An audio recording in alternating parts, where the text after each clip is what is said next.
Second day story 7 brings us, again, one of the longer stories, but probably also one of the richest treatments of the theme of fortune. The whole second day was given over to stories of people who have been tossed about by fortune, the medieval semi-pagan goddess of fate or luck, Lady Luck, if you will. And you have this story of a Muslim princess from I believe it's the daughter of the Sultan of Egypt, and she or Babylon, and her father contracts for her to marry the king of Algarve, which is the West, essentially, in a literal translation. Probably means Spanish, Moorish, Spain.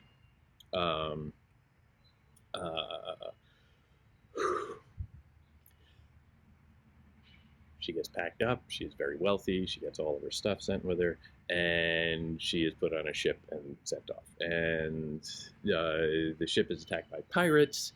The pirates see her, and she is reputed to be, we're told from very early on, we're not given a lot of description of her personality or anything, but we are told repeatedly that she's the most beautiful woman anybody has ever seen. Okay. And the pirate immediately, lusts after her. And she is, of course, at first, fluttering heart. She is off to be married. She doesn't want to be despoiled, but she is kidnapped and she is raped. That's really the only word for it. It sets up a cascade of similar things where the pirate will be killed. She'll get picked up by somebody else who will then start sleeping with her, and then constantly people will be betraying one another for the chance because they all see this girl and say, "Wow, that's the most beautiful woman. I have to have her." And one after the other, somebody will get with her. They'll settle into some sort of domestic normalcy, and then that guy will be killed or done away with in some form or another. Sometimes betrayed, in one case betrayed by his own brother, just so that somebody else could get this girl. Now, a couple of things about this. One, it is rape that we're talking about here in any realistic sense. The writer or the storyteller of this is one of the three men, Panfilo, and he is telling a story of a serious objectification of women. And of course, Boccaccio is also a man. So the perspective on women is often a little bit iffy. This gets drowned out a little bit when you read the entire work. If you're reading it just for this one story, it really stands out. Throughout the story, you see in very real ways those little attitudes and perspectives being contrasted to one another as you switch from one of the men telling the story to one of the women telling a story, because they're often telling very similar stories but with very different emphases. This is one that is very clearly from a male point of view, and it's fair game to criticize it for that. But it is not necessarily portrayed. And again, you can say what you will about this. It's not necessarily portrayed as rape. The first time with the pirate, she resists for quite a while, and significantly, the pirate does not force her that first time. He gets her drunk. Well, you can talk about forcing. But she is a proper, Muslim princess. She has never drunk a drop of wine in her life, theoretically. And so, she is sort of plied with it at dinner. She, hey, do you want to try it? This is good stuff. We're having a good time. Let's relax. Just try a sip. And she kind of likes it. And so she gravitates towards it a little bit. And she likes the feeling. It feels good. And so she is drawn to it. And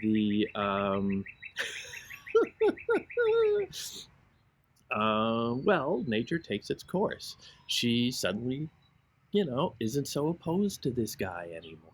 And they get into it, and well, for her first time, she seems to like it.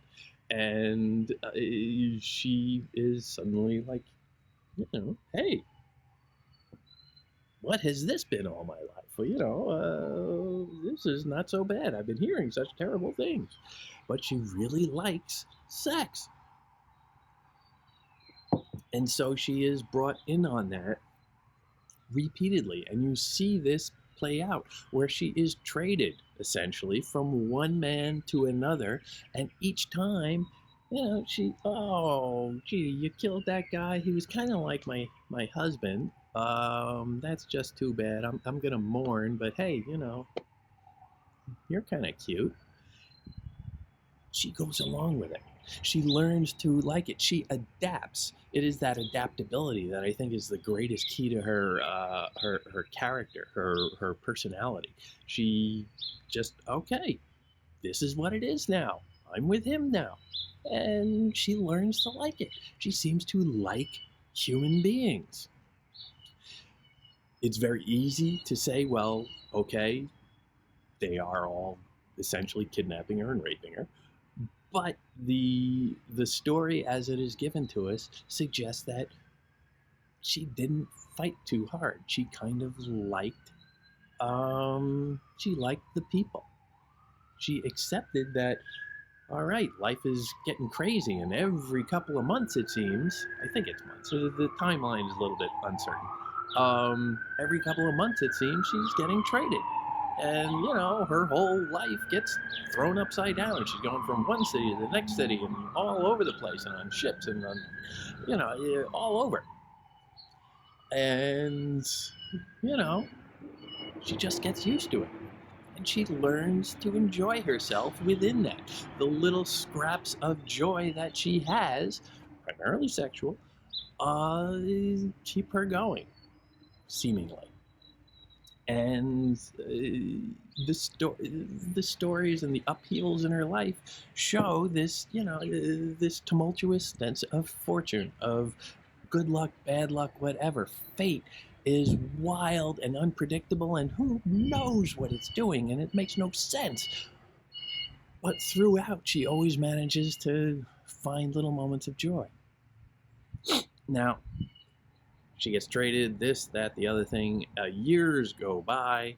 I think the number is something like 10 men that she is swapped back and forth from. And she, some of them, it's very funny. One man comes to see her, and after, let me think, where was she? She was with this one guy who she really quite loved, apparently, and he was old, and he was very ill, and on his deathbed, he came to he brought together his best friend and this woman, and he said, as long as I have you two, I feel good. Life has never been as happy as it's been of late. Truthfully, though, there's one thing that reconciles me to my death, And it's that since I'm going to die, I will do so in the arms of the two people I love more than anyone else in the world. Which is really very touching. And what he's taking solace in is not that, what's going to happen to his soul in the afterlife. It's that, well, I'm here right now and I'm with the people I love. And that makes it worthwhile. The old man dies. Of course, the best friend is there to console her, and they both miss the old guy, but adaptability. They hook up. He is a merchant. He goes out of town, and at a fair, the woman is spotted by a member of well, not a member, but somebody who's from her hometown, from Babylon, supposedly. And he sees her and he says, "Okay, I know who that is. Years have passed. She's changed tremendously, supposedly, but he recognizes her. He goes to her and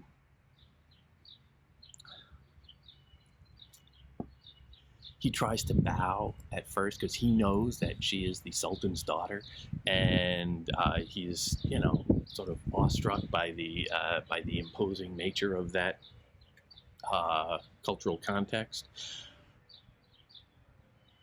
He tried to bow to her as court etiquette required, but she would not permit it, inviting him instead to sit down beside her for a while, which is sweet. They're putting aside court etiquette, the cultural hierarchy, the cultural prescriptions of this, that, and the other thing, and they're just meeting as people. They're just come sit with me. Let's talk. And they, she tells him her story. Apparently, it's one of the first times she'd been able to really talk to anybody, because she'd been gone for years and she's never really picked up any other language. A little bit here and there, but not much. Which, the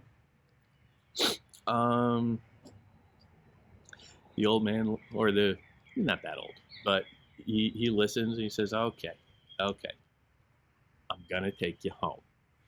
I will bring you back to your father, and you can go on, and maybe the King of Spain or whatever is still up for marrying, and we'll see, but I'm gonna bring you home. And she's grateful to that, and they sit there and she tells him her entire story, and he's like, yeah, some of those details, I don't think we're gonna do that. So he brings her home after coaching her a little bit.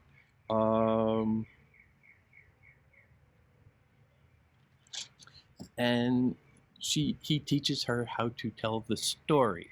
And when he has to convince the local king, I think they're in Cyprus, the local king, that she is who she is, and that he should send her home, and that it would be a good thing for the king and queen to help her get home. A sign of good faith to the Sultan, who is still a very powerful man. And so he coaches her to tell the story. But it's not her story. The story she tells is of being kidnapped, of being shipwrecked by pirates and left to die, but then rescued by and sent to go live in a nunnery. She's sent to go live as a nun, and she likes it there, and she spends a lot of time there.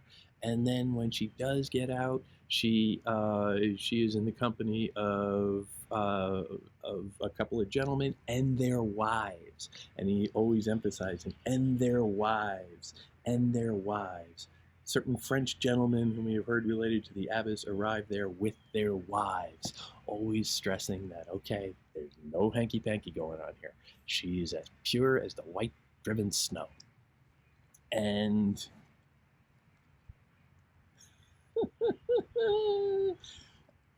the this story wraps up, and he says that, or she says that the story is that perhaps God took pity on me, however, for he arranged to have Antigone, the merchant who's bringing her home now, there on the shore at Paphos, at the precise moment we were getting off the ship. Which is interesting.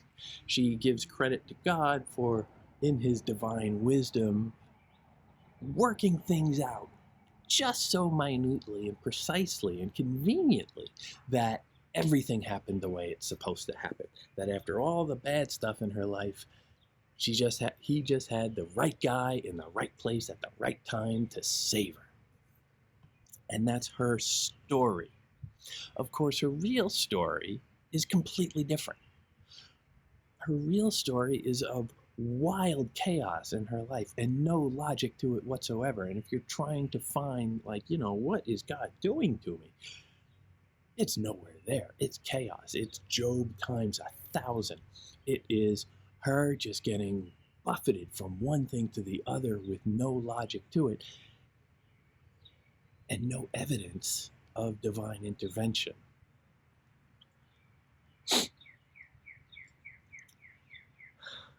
She is brought back to her home. Her sultan father welcomes her back, and they even arrange for her to go, and the king she was going to marry is still interested, and she goes off and marries him. And it says, thus, although she had slept with 8 men, perhaps 10,000 times, she not only came to the king's bed as if she were a virgin, but made him believe she really was one, and for a good many years after that lived a perfectly happy life with him as his queen. The morality of it doesn't matter. She wasn't particularly, damaged by any of the sex, by any of the chaos in her life. She was, if anything, stronger for it, better for it, because she had learned to find those moments of joy, because she had learned to enjoy sex, perhaps, because she wasn't so tortured by, oh my God, I have sinned.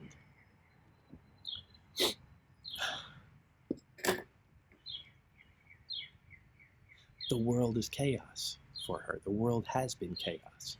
Her entire life over the last several years, figure at this point, what did they say, 8 years? Something like that? No, 8 men, 10,000, it doesn't say how long. I don't know, the timeline is screwy.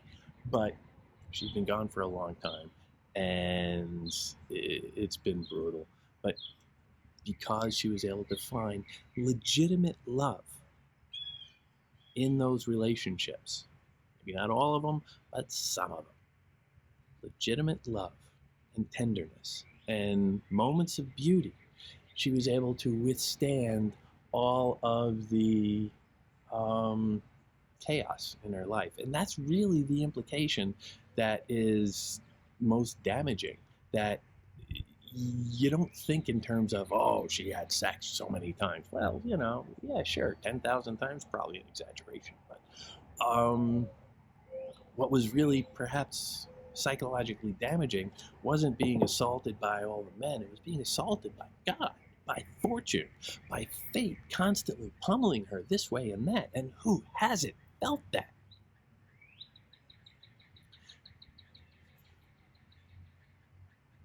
But she holds that at bay. She withstands that. She endures that.